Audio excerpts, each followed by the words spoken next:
प्रिय विद्यार्थियों, एक बार पुनः मैं हाजिर हूँ आपके अपने यूट्यूब चैनल शालिनी हिंदी ज्ञान गंगा के माध्यम से। प्रिय विद्यार्थीगण, आप सभी अपनी तैयारी को धार दीजिए और तैयारी युद्ध स्तर पर शुरू कर दीजिए ताकि इस बार की परीक्षा में आप अपनी सफलता का परचम अवश्य फहराएं। विद्यार्थियों, कोशिश करने से हर असंभव कार्य, हर नामुमकिन मुमकिन हो जाता है, संभव हो जाता है। यदि आप पूर्ण मनोयोग से तैयारी करेंगे तो निश्चित ही आप सफल होंगे। आपकी इस सफलता को सुनिश्चित करने के लिए मैं भी निःशुल्क यूट्यूब चैनल के माध्यम से आपसे बीच बीच में जुड़ता रहता हूँ ताकि आपको बल मिल सके। इन छोटे छोटे वीडियो को आप अवश्य देखिए। ये सारे प्रश्न अत्यंत महत्वपूर्ण हैं और निश्चित ही आप यहाँ से लाभ प्राप्त करेंगे, क्योंकि ELT की परीक्षा में मैंने ये देखा था कि मेरे चैनल पर अपलोड किए जो वीडियो हैं उनमें से ढेर सारे प्रश्न ELT की परीक्षा में पूछे गए थे। तो जो भी प्रतियोगी हिंदी विषय से TGT, PGT, असिस्टेंट प्रोफेसर भर्ती की परीक्षा में लगे हुए हैं, वे सभी निश्चित ही चैनल को सब्सक्राइब करें, बेल आइकन प्रेस करें और दिन प्रतिदिन जो भी वीडियो अपलोड किए जा रहे हैं उनका अवलोकन यदि वे आधे घंटे, 45 मिनट, 20 मिनट समय निकाल करके देख लेंगे तो उनको निश्चित ही लाभ मिलेगा। इस आशा और विश्वास के साथ आइए जुड़ते हैं आज की प्रश्नोत्तरी से। आज की प्रश्नोत्तरी का पहला प्रश्न है, सराहपा का संबंध निम्न में से किससे है? ये सिद्ध साहित्य, बी रासो साहित्य, रासो काव्य, सी नाथ साहित्य या डी जैन काव्य। सराहपा का संबंध निम्न में से किससे है? तो इस प्रश्न का सही उत्तर है सराहपा का संबंध सिद्ध साहित्य से है। तो ये विकल्प सही हो जाएगा। इन्हें हिंदी का प्रथम कवि माना जाता है और सराहपा को सरोज वज्र और राहुल भद्र नाम से भी जाना जाता है। दोहा कोश और चर्या गीत कोश इनकी प्रसिद्ध कृतियां हैं। आइए अगले प्रश्न की तरफ बढ़ते हैं। निम्नलिखित में से कौन अष्टछाप के कवि नहीं है? ए सूरदास, बी कुंभनदास, सी नंददास, डी सुंदरदास।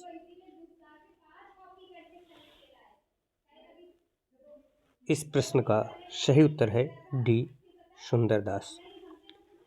सुंदरदास अष्टछाप के कवि नहीं है विद्यार्थियों, बल्कि ये संत काव्य धारा के कवि हैं। निर्गुण जो काव्य धारा है उसमें ज्ञान मार्गी शाखा को संत काव्य धारा भी कहते हैं। प्रिय विद्यार्थियों, सुंदरदास ने ज्ञान समुद्र एवं सुंदर विलास रचनाएं की हैं। सूरदास कृष्ण भक्ति शाखा के कवि हैं, अष्टछाप के कवियों में सर्वश्रेष्ठ कवि हैं। कुंभनदास अष्टछाप के ही कवि के अंतर्गत आते हैं। अष्टछाप की स्थापना वल्लभाचार्य के पुत्र आचार्य विठलनाथ ने 1565 ईस्वी में की थी।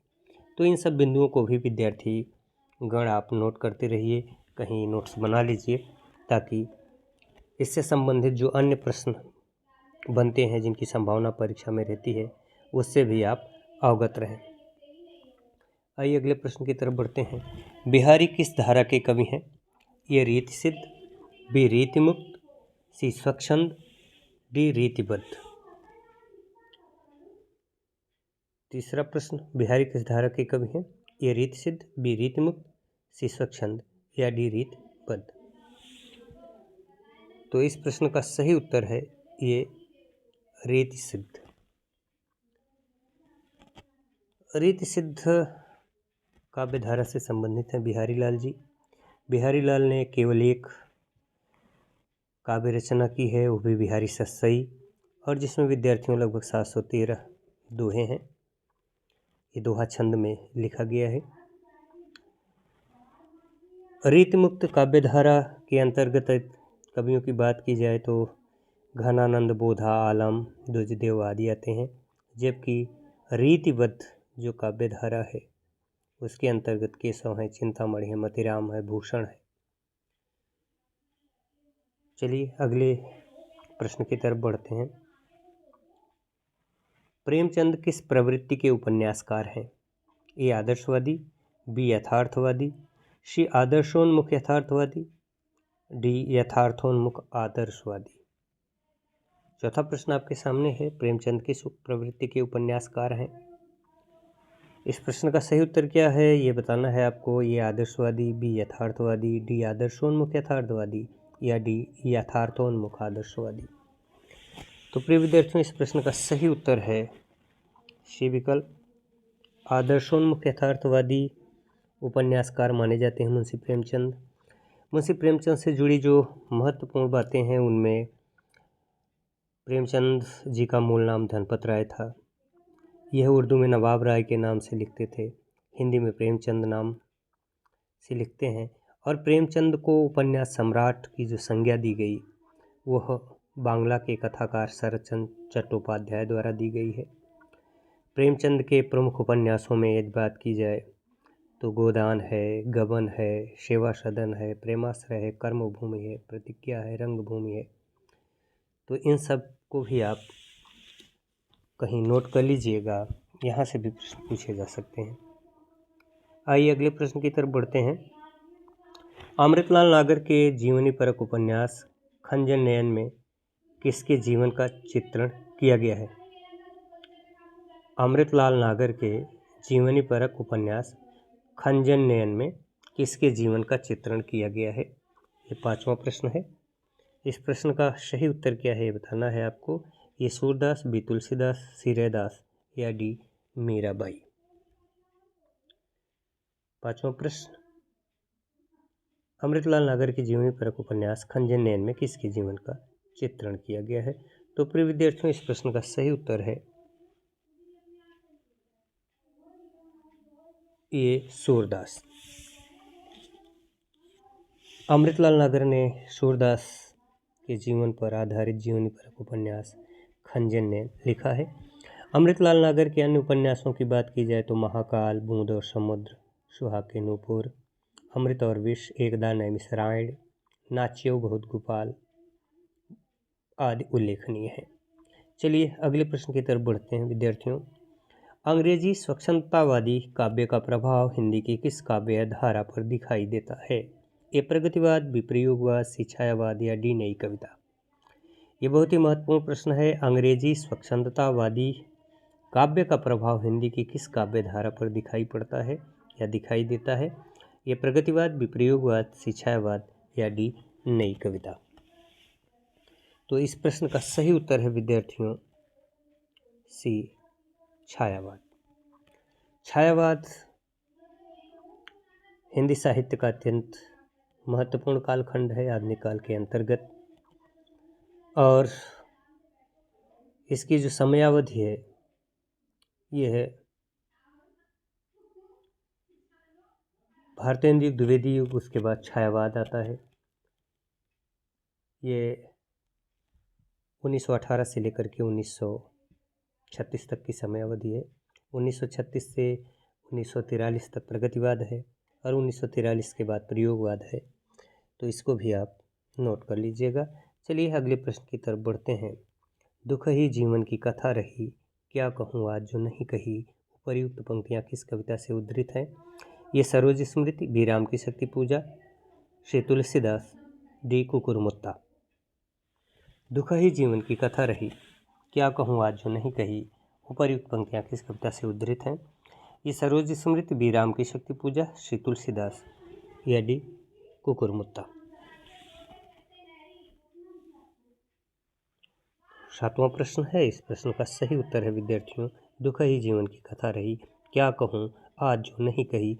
यह सरोज स्मृति से है।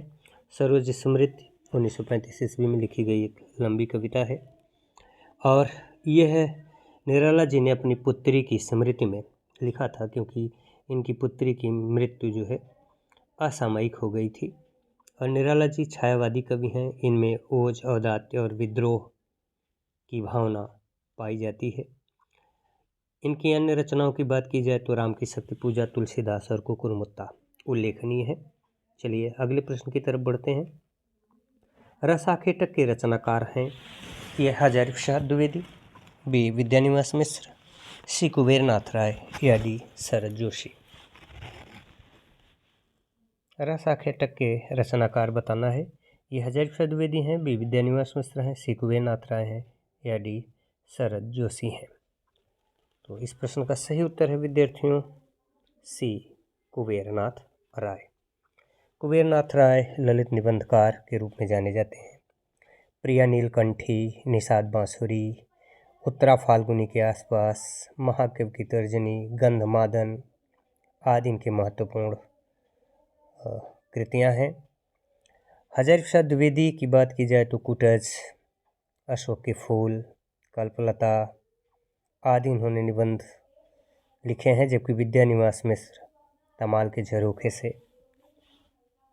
और मेरे राम का मुकुट भीग रहा है आदि निबंध लिखे हैं। चलिए अगले प्रश्न की तरफ बढ़ते हैं। निम्नलिखित में से कौन सी हरिशंकर परसाई की रचना नहीं है? आपको बताना है कि निम्नलिखित विकल्पों में से कौन सी, जो विकल्पों में जो रचनाएं दी गई हैं, इनमें कौन सी रचना हरिशंकर परसाई की नहीं है।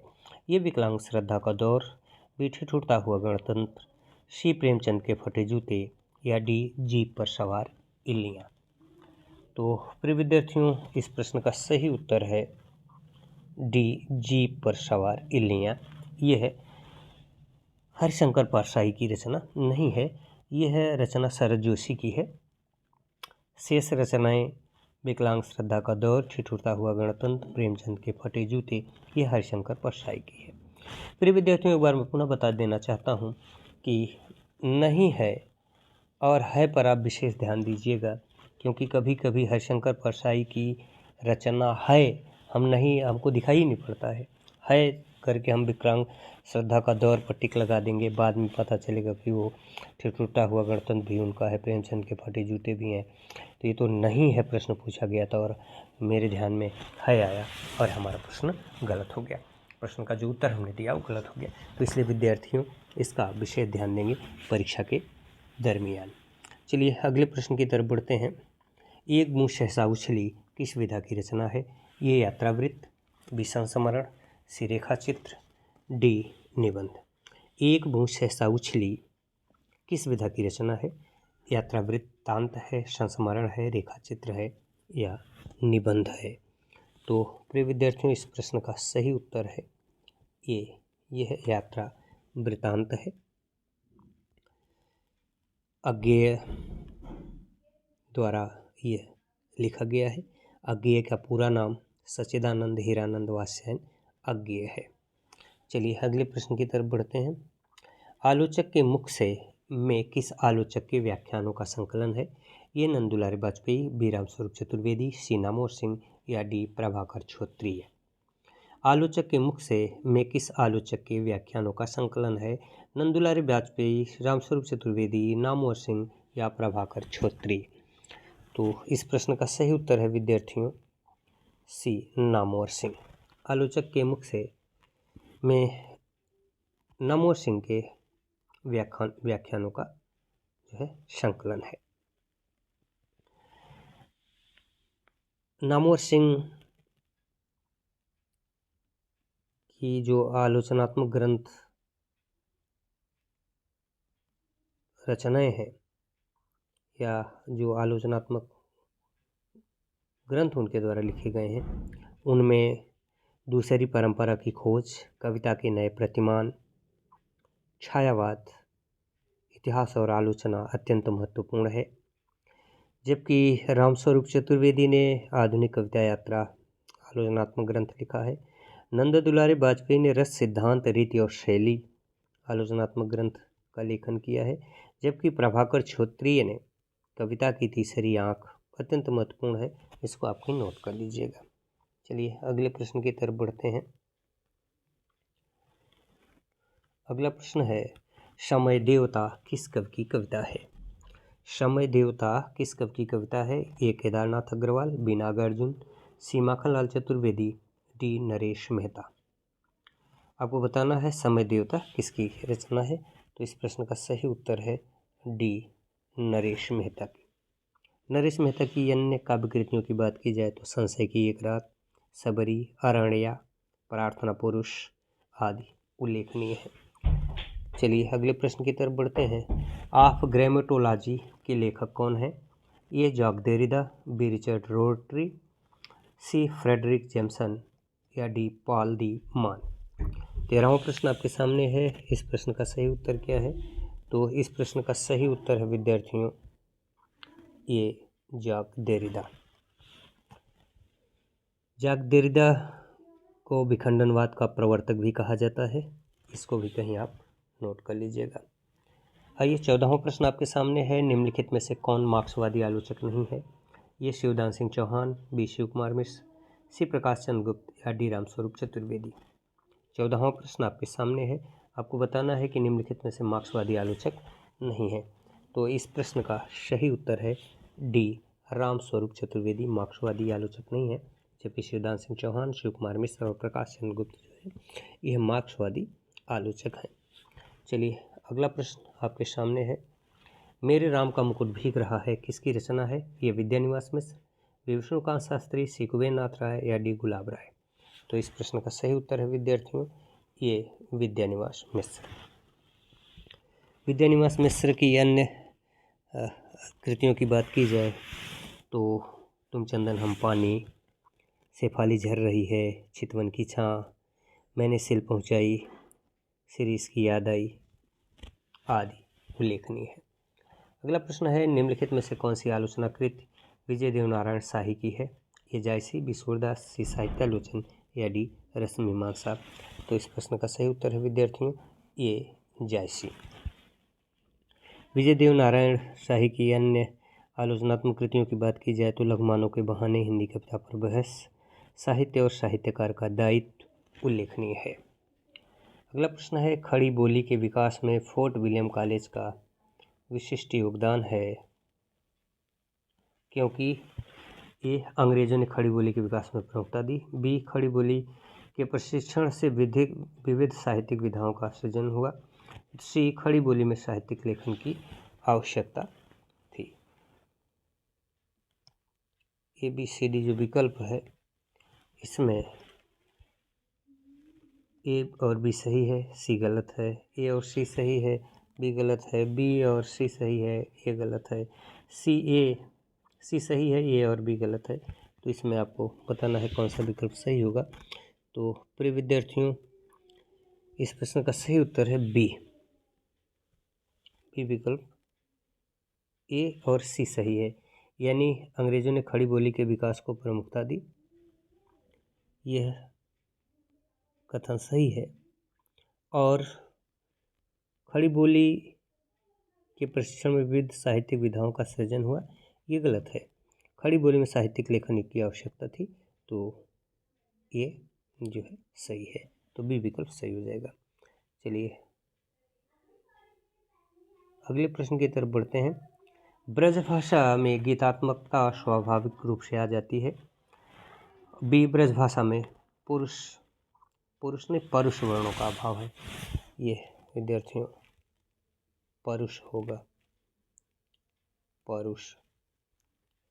परुष वर्णों का अभाव है। कठोर, जिसका मतलब होता है कठोर। तो इस प्रश्न का सही उत्तर है बी, यानी ये आंशिक सही है और बी पूरी तरह से सही है।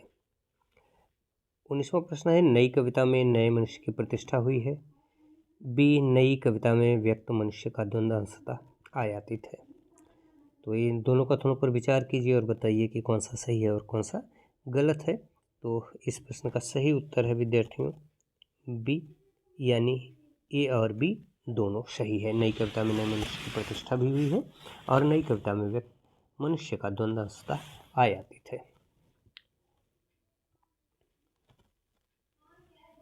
20वां प्रश्न आपके सामने है, छायावाद की निम्नलिखित विशेषताएं हैं। ये आत्मानुभूत की अभिव्यक्ति, बी साम्राज्यवाद के प्रति विद्रोह, सी सौंदर्य के प्रति अत्यधिक आकर्षण, या डी छायावाद रहस्यवाद का परिवाय है। ये सभी सही है। बी, ए, सी, डी सही है। बी आंशिक सही है। सी सही है। ये बी, डी सही है। डी, ए, बी, सी सही है और डी आंशिक सही है। तो इस प्रश्न का सही उत्तर है विद्यार्थियों डी, यानी ए, बी, सी सही है और डी जो है आंशिक सही है।